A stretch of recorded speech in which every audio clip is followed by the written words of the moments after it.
మీ పాప గురించి చెప్పారు, అన్నిట్లో యాక్టివ్గా ఉంటే ధైర్యశాలి అని కూడా చెప్పారు. సో పెళ్ళి అనగానే ఎలా ఫీల్ అయ్యారు, ఎలా రిప్లై ఇచ్చారు మీకు?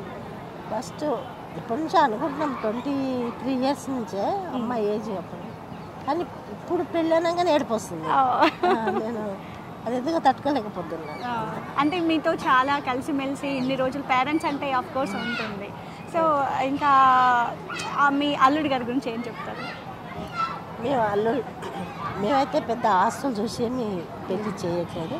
వాళ్ళకు కూడా మేము ఎట్లా ఉన్నామో వాళ్ళు కూడా అదే పరిస్థితిలో ఉన్నారు కదా. ఇది అని మేమేమో అడగలేము, వాళ్ళు మమ్మల్ని అడగలేము. కట్నం ఇస్తారా వాళ్ళని అడగలేము, మేము ఇస్తామని చెప్పలేదు ఇంకా. కాబట్టి అలాంటి ఏమీ భేదాలు లేవు, మమ్మల్ని వాళ్ళు ఏమీ అడగలేదు.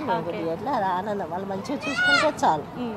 ఓకే, ఈ పెళ్ళికి ఎంతమంది వస్తారు అని అనుకుంటున్నారు మేడం, ఎక్స్పెక్టేషన్?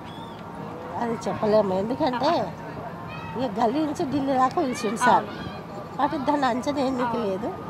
ఆహ్వానించడం మన ధర్మం, వాళ్ళు వచ్చే వాళ్ళ ధర్మం. ఓకే,